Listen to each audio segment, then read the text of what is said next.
Welcome, honored viewers. Today we enter a dark courtroom of the soul, where hidden crimes are brought to light. You breathe a sigh of relief, thinking you never broke the 6th Commandment. Your hands have never shed blood. You proudly call yourself a good and lawful citizen. You never pulled a trigger or held a weapon. But what if divine law judges something different? What if words typed online are unseen daggers? The truth is, your criminal record is huge. Let us expose the reality of mental murder. Look at this dark hall of justice. The man stands tall, completely sure of his own absolute innocence. He smiles, because no physical blood stains his hands. He has never taken a life with a weapon. Yet the unseen scales of divine judgment begin to tip. The charges against him are finally read aloud. The weapon was not a sharp metal blade. It was a keyboard, used to type words of pure hatred. Floating above him are thousands of angry comments. They glow red like burning embers in the heavy dark. Each cruel word is recorded in the heavenly books. His perfect legal record means nothing in this high court. The man watches his digital sins manifest physically. The heavy weight of his daily insults pulls him downward. He called others useless and worthless without any thought. He mocked strangers behind the safety of a bright screen. He realizes now that character assassination is real. He destroyed reputations with just a few rapid keystrokes. The illusion of his good morality shatters completely. He is a modern murderer, holding a digital blade. To understand this strict judgment, we must travel backward. The dark stone walls slowly dissolve into a bright sky. We return to the 1st century in ancient Judea. A gentle breeze blows across the rocky Mount of Beatitudes. Here a massive crowd gathers to hear a new teacher. They sit on the dusty ground, waiting for ancient wisdom. According to the Gospel of Matthew, Jesus speaks. He stands against the warm light, a figure of great power. He challenges the religious elite of his own time. They believed following strict outward rules was entirely enough. You have heard it said by men of old, "Do not murder. Anyone who murders will be subject to judgment." The crowd nods in absolute and comfortable agreement. They feel righteous because they never committed homicide. But the divine teacher shatters their comfortable illusion. He redefines the very borders of violent human crime. But I tell you, anyone who is angry with his brother will be fully subject to the same harsh judgment. A profound silence falls over the entire listening crowd. The people exchange nervous and deeply terrified glances. He continues with a warning that echoes through time. Anyone who says, "You fool," will be in danger of hell. This is a radical shift in human moral philosophy. The root of murder is suddenly exposed in the mind. Theologians argue that Jesus is looking at the heart. The internal emotion carries the same weight as the act. A physical killing is merely the final, tragic step. The true crime begins much earlier, in silent, dark thoughts. When you curse your brother, you wish he did not exist. You are mentally erasing him from the living world. To call someone a fool was to attack their very soul.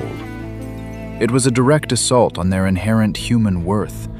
The ancient crowd realizes that their hands might be clean, but their hearts are stained with the invisible blood of hate. They are no better than the violent criminals they judge. The law of love requires absolute purity of intent. By tearing down another person, you attack God's image. You destroy the sacred reflection of the Creator within. The mountaintop lesson transcends the ancient dusty landscape. It pierces the fabric of time to reach our modern world. Let us dive deeply into the psychology of this sin. We enter the abstract void of the human mind and soul. A tiny seed of dark envy is planted in the dirt. It represents a single fleeting thought of bitter spite. Without forgiveness, The toxic seed quickly begins to grow. It stretches its dark, thorny roots into the subconscious. The mind becomes a hostile fortress of deep resentment. Empathy is slowly choked by the growing, poisonous vines. Soon, the internal anger seeks a target in the real world. The pressure builds until it explodes through spoken words. Do you notice how easily we type cruel insults, forgetting a real human heart beats behind the screen? In the digital age, this violence is completely normalized. We launch verbal attacks from the safety of our homes. We watch the unseen victim collapse in the empty void. Every nasty comment lands like a heavy, bruising blow. Glowing red scars appear on their fragile, translucent skin.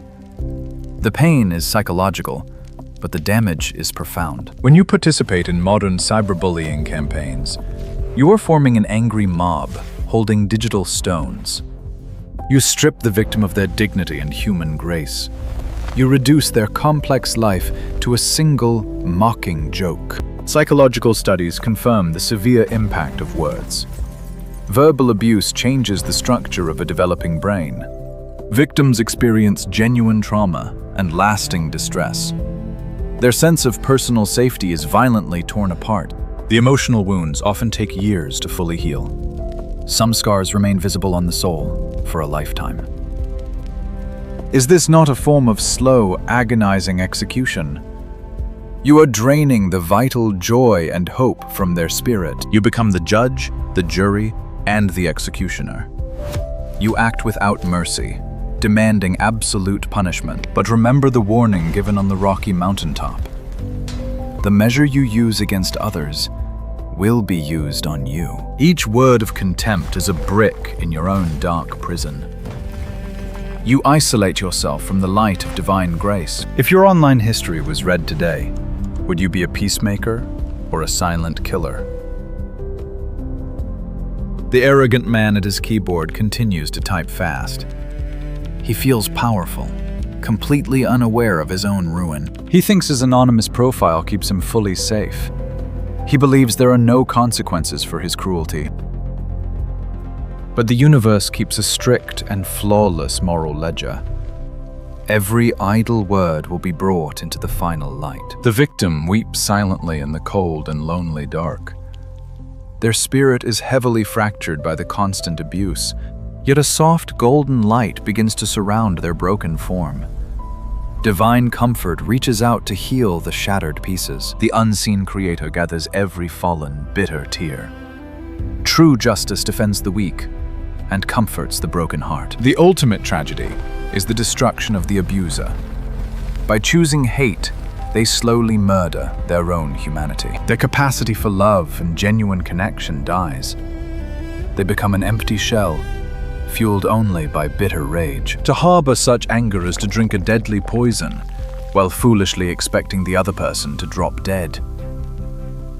The dark void swirls with the heavy chaos of typed insults. The abstract space feels suffocating and intensely cold. It is time to face the terrifying reality of the law. We pull away from the mind and return to the high court. The vision fades, and the heavy stone walls reappear now. The courtroom is thicker with smoke and falling gray ash. The arrogant defendant is no longer standing up tall. His knees buckle beneath the overwhelming, crushing weight. The floating red words surround him like a cage of hot fire.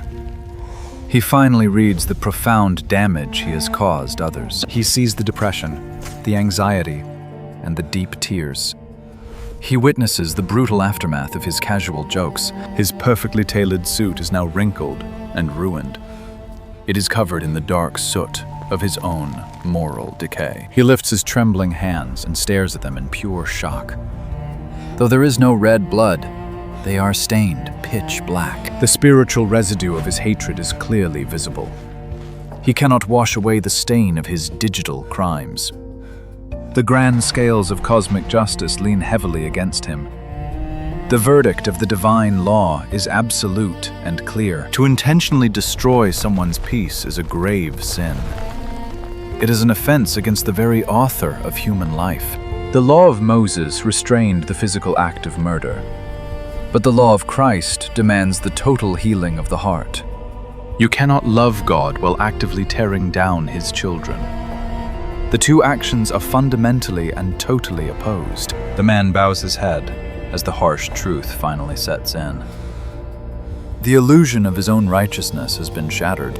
True goodness is not just the absence of violent actions. It is the active presence of deep love and warm respect. It requires taming the tongue and controlling the fingers. It means choosing to build up rather than to tear apart. The courtroom falls into a heavy and deafening silence. The only sound is the defendant's quiet, broken sobbing. He realizes that true repentance requires a change of mind. He must completely abandon his deep, hidden arrogance. The victim stands at a distance, glowing with a soft light. Their wounds remain, but they are no longer bleeding in pain. A bridge of potential forgiveness hangs in the empty space. But the journey to true reconciliation is very hard. It requires humbling oneself and asking for real pardon. It means facing the painful reality of the deep damage. The story of the 6th Commandment is a strict warning. It challenges us to examine the dark corners of our souls. Do you harbor silent grudges against your brother? Do you let resentment fester in your daily thoughts? History shows that all massive wars begin with hateful words. Dehumanization is the very first step toward conflict. When a society accepts the cruel mockery of the weak, it paves the dark road toward physical violence and pure ruin. The digital age has magnified our capacity for harm. We have built global platforms that reward outrage and hate, but we must resist the toxic culture of the internet. We must choose to speak words that bring healing and deep life. We must remember the sacred value of every human soul. No one is ever truly worthless or beyond redemption. The courtroom slowly begins to fade into the bright white light. The final judgment rests on the pure quality of our love. The man's dark stains begin to lighten as he asks for grace. A glimmer of genuine hope appears in the heavy dark. He understands that he must put away the invisible knife. He must learn to speak with the gentle compassion of God. The 6th Commandment is not just a simple boundary line. It is a brilliant invitation to protect the gift of life. Let us leave this courtroom and return to the waking world. Let us carry this profound lesson into our daily lives. Before you type your next comment, pause and take a deep breath. Ask yourself if your words will heal or if they will destroy. Choose to be a builder of people, not a silent killer. Guard your heart against the slow poison of endless anger, for in the end, love is the only true fulfillment of law. Love is the ultimate victory over the darkness of hate. The screen darkens as the weight of the message settles in. The profound reality of our unseen actions is clear. The High Court stands as a perfect mirror of the hidden soul. We answer for the quiet violence we freely cause. Each fast keystroke leaves a lasting mark on eternity. The heavens record every single drop of mental blood. Let us firmly choose to drop our digital weapons today. We must embrace the radical power of human grace. We can build a new society based on deep mutual respect. It is entirely possible to heal the broken soul. Do not let bitter anger consume your promising future. Break the endless cycle of this invisible, dark death. The holy law of love demands we see others as ourselves. We are all deeply connected in the eyes of the Lord. The broken man in the High Court finally learns to repent. He asks forgiveness from the soul he almost ruined. This is the only way to restore true cosmic justice. Redemption begins when we admit our hidden, dark faults. The victim's painful scars turn from a burning red into gold. Divine light of healing washes over the dark room. It is a profound reminder that words can also bring life. We possess the power to resurrect a broken mind. Speak with gentle kindness, and let your presence be a bright light. The world already has enough bitter and angry souls. The command, "Do not murder," is an active call to true love. It challenges us to protect the vulnerable each day. May we never forget the heavy weight of the words we type. Let us close this dark chapter of online violence now. The abstract stone courtroom begins to slowly fade from our view. We return to the normal reality of the earth. But the holy lesson remains deeply etched within our minds. We understand the profound meaning of this ancient rule. To be truly innocent, we must cleanse our hearts completely. We must reject the dark urge to destroy another's life. The great battle for the soul is fought on the field of our words.